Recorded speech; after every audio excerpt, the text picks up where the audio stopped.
If you're dealing with blossom end rot, adding calcium isn't going to fix the problem. And in most gardens, calcium availability isn't a problem at all. Blossom end rot shows up on the bottom of the fruit.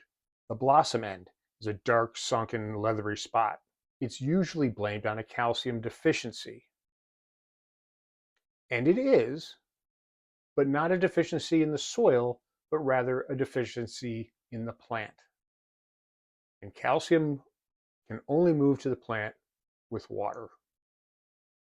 If moisture is inconsistent, calcium can't reach the fastest growing part of the fruit, the blossom end. Most garden soils have plenty of calcium. Municipal water supplies have a lot of calcium.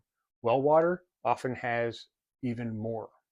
Once I figured out to add calcium to the soil in these grow boxes, I don't have the problem with blossom end rot that I used to have. Yep, I said that.